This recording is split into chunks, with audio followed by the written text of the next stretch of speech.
পরিশ্রমের ফসল আজকে এই আন্দোলন বাস্তবায়ন কমিটির উদ্যোগে আমাদের সুনির্দিষ্ট ঘোষণা আসবে। অধিদপ্তর থেকে আমাদের মেহমান আসতেছে, মন্ত্রণালয় থেকে আমাদের এখনই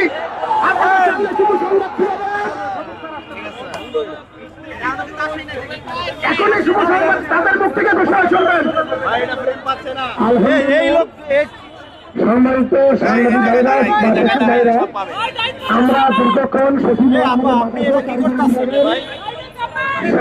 মহোদয়ের সাথে আমরা দীর্ঘক্ষণ বৈঠক করেছি, আলোচনা করেছি। শিক্ষকদের পক্ষ থেকে আমরা দাবি দেওয়া জেনেছি। আশা করি আমাদের দাবি দেওয়ার সাথে শিক্ষকদের বিষয়টি একমত হয়েছে। মুরতাজে অর্ডার করে জিতে নিন গাড়ি, বাইক, আইফোন সহ কোটি টাকার পুরস্কার। অর্ডার করতে ভিজিট করুন murtaj.com। এখন আমাদের মাঝে সচিব মহোদয়ের পক্ষ থেকে ওনার প্রতিনিধি আসতেছেন, প্রতিমধ্যেই উনি আসেন। হ্যাঁ, কারণ সচিব মহোদয়ের পক্ষ থেকে, সরকারের পক্ষ থেকে প্রতিনিধি টিম আসতেছে। সেই প্রতিনিধি টিম আসলেই আপনাদের দাবি দেওয়া এবং আমাদের দাবি দেওয়া ওনারা প্রকাশ করবেন।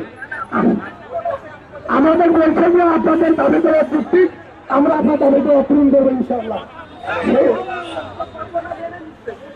মেনে নিচ্ছে মেনে নিচ্ছে হ্যাঁ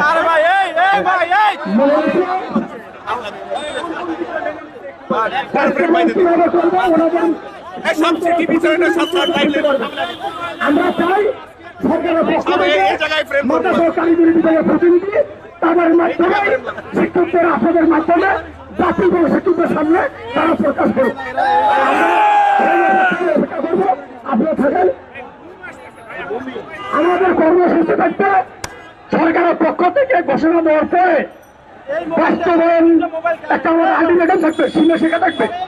আমাদের নির্দিষ্ট সময়ের মধ্যে বাস্তবায়ন না হয় তাহলে আমরা পরবর্তী কর্মসূচি ব্যাপারে সিদ্ধান্ত নেবো। আমরা সেই সিদ্ধান্তটা আমরা প্রতিনিধির সামনে জানিয়ে দেবো।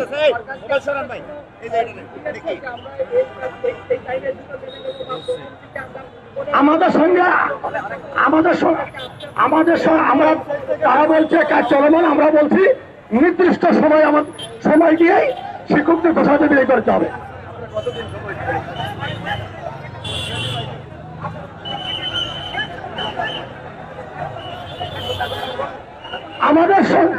আমাদের সঙ্গে যেটা আলোচনা হয়েছে, আমাদের দাবি দেওয়ার সাথে তারা একমত।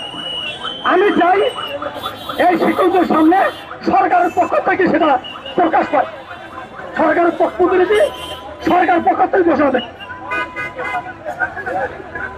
আমরা সরকারের পক্ষ থেকে ঘোষণার পরে সিদ্ধান্ত নেব। সরকার এই এখনই আসতেছে।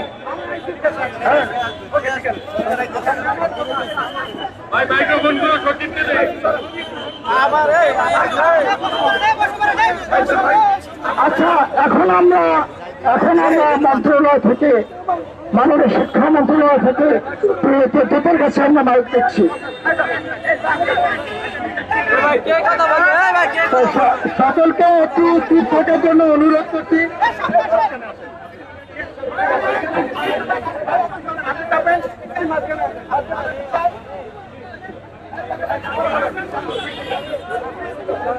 আসসালামু আলাইকুম,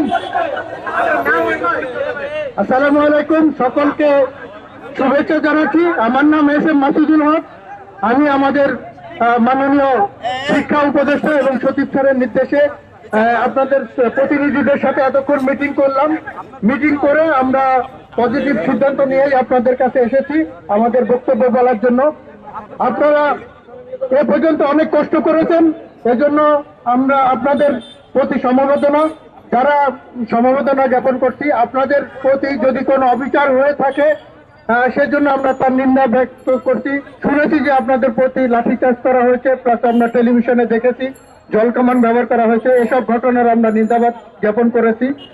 তো আপনাদের বঞ্চনার আসলে অবসান হয়েছে গত 5ই আগস্ট 2024 সাল। ঠিক আছে, আপনাদের প্রতিনিধিদের সাথে আমরা অনেকক্ষণ মিটিং করেছি। আপনাদের দাবিগুলো আমরা অনেক আগে পেয়েছি। আমরা সকল আপনাদের যে সমস্ত 6 দফা দাবি ছিল, 6 দফা দাবি সহ আমরা আরো অতিরিক্ত বেশ কিছু কাজ করেছি। আমি মন্ত্রণালয়ের পক্ষ থেকে এসে আপনাদের কাছে এই কথা জানানোর জন্যই আমি এসেছি যে আপনাদের যে 6 দফা দাবি সেটা সহ আরো অতিরিক্ত আমরা আপনাদের জন্য বেশ কিছু জিনিস আমরা অলরেডি আমরা গ্রহণ করেছি এবং কাজ শুরু করেছি। আপনাদের 6 দফার এক একজন করে বল, আপনাদের কি 6 দফা আছে কাছে আছে আপনাদের কাছে? আপনাদের প্রথম দফাতে সকল প্রতিষ্ঠান জাতীয়করণের যে দাবি ছিল, আমরা সকলের সাথে আপনাদের সাথে আপনারা যে বৈষম্যের কথা তুলে ধরেছেন, আমরা সকলে ঐক্যমত পোষণ করে আমরা নীতিগতভাবে একমত যে আসলে বাংলাদেশের সকল স্বতন্ত্র ইফতেজাই মাদ্রাসা পর্যায়ক্রমে জাতীয়করণ করা হবে। আপনাদের আরো কয়েকটি দাবি ছিল, একাডেমিক স্বীকৃতি বন্ধ আছে, সেটি আমরা এই জুন মাস প্রাথমিক পর্যায়ে 1519টি যে অনুদানভুক্ত স্বতন্ত্র প্রাথমিক ইফতেদায়ী মাদ্রাসা আছে সহ অন্যান্য সকল মাদ্রাসা আমরা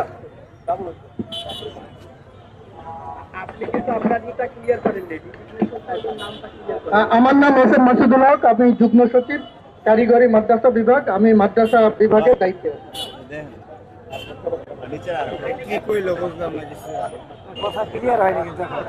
জি, আপনাদের যে সমস্ত দাবি ছিল, হ্যাঁ আপনাদের 1 নম্বর দাবি ছিল ঢাকা বিশ্ববিদ্যালয় শিক্ষা গবেষণা ইনস্টিটিউট কর্তৃক স্টাডি রিপোর্টের সুপারিশের আলোকে স্বতন্ত্র ইফতেদায়ী মাদ্রাসা প্রাথমিক বিদ্যালয় ন্যায় জাতীয়করণের ঘোষণা চাই। আপনাদের দাবি ছিল, আমরা নীতিগতভাবে একমত যে স্বতন্ত্র ইফতেদায়ী মাদ্রাসা বাংলাদেশের সকল ইফতেদায়ী মাদ্রাসা পর্যায়ক্রমে জাতীয়করণ করা হবে। 2 নম্বর দাবি ছিল স্বতন্ত্র ইফতেদায়ী মাদ্রাসা রেজিস্ট্রেশন স্থগিত আদেশ 2008 প্রত্যাহার করা।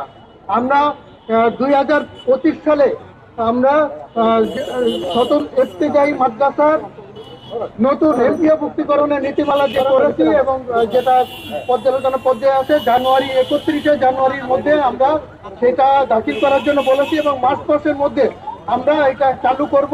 সেখানে রেজিস্ট্রেশন স্থগিত আদেশ প্রত্যাহার হবে মার্চ মাস 2025 সাল। 3 নম্বরে ছিল রেজিস্ট্রেশন প্রাপ্ত কোডবিহীন মাদ্রাসা শিক্ষা বোর্ড কর্তৃক কোড নম্বরে অন্তর্ভুক্তকরণ। এটা আমরা জুন 2025 সাল থেকে মাদ্রাসা শিক্ষা বোর্ডকে এবং আমাদের অধিদপ্তরকে আমরা পত্র দিচ্ছি যে আমরা জুন মাস 2025 সাল থেকে আমরা এই যে কোড প্রদান করার জন্য এবং নতুন যে সমস্ত আগে থেকে আছে কিন্তু কোড পাই নাই তাদেরকে আমরা কোড নাম্বার প্রদান করব।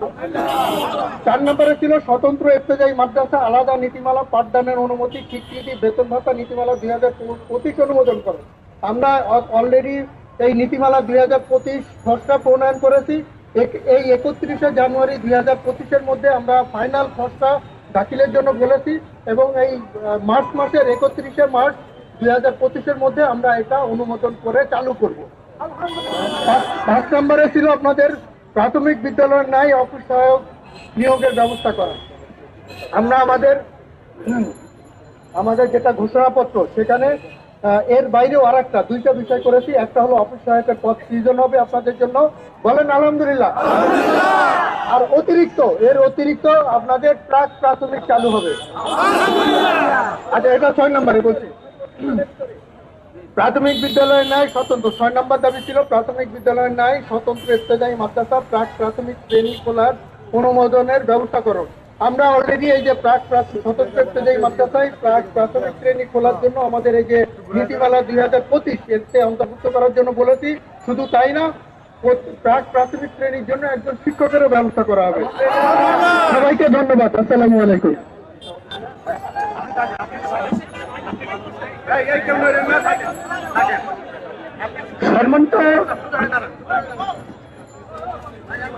সম্মানিত শিক্ষক ভাইরা, এতক্ষণ আমাদের সামনে শশীদুল্লাহ মাহবুবুল স্যার আমাদের সামনে আমাদের সকল দাবি দেওয়া পূরণ করে নিয়েছেন। মাননীয় শিক্ষা প্রতিষ্ঠান মহোদয়, মাননীয় সচিব মহোদয় আদেশ করে এখানে তিনি এসেছেন। আমাদের ভিতরে আমাদের স্বতন্ত্র মাদ্রাসাকে জাতীয়করণের সকল ফলে নিয়ে আসবেন। এই কথা বলেছেন আমাদের স্বতন্ত্র মাদ্রাসা আন্দোলন পক্ষ থেকে সরকারকে অন্তত ধন্যবাদ। ধন্যবাদ আমাদের মাদ্রাসা কারিগরি সচিব মহোদয় এবং সচিব শিক্ষা প্রতিষ্ঠান হবে, অন্তর্বর্তীকালীন সরকার প্রতিষ্ঠান হবে, সবাইকে ধন্যবাদ জানিয়ে তাদের পক্ষ থেকে আমাদের চন্দ্রদেশের বৈষম্য শিখের বৈষম্য নিরসনের লক্ষ্যে তাদের পক্ষ থেকে যে প্রতিনিধি পাঠাইছে, এই প্রতিনিধি সম্মানিত আমাদের যুগ্ম সভাপতি মানুষের তাদেরকে ধন্যবাদ, সাংবাদিকদের ধন্যবাদ। তারপরেও প্রশাসন বাহিনীর সবাইকে ধন্যবাদ জানিয়ে আমি আমার মূল বক্তব্য পেশ করতেছি। 2025 জুনের মধ্যে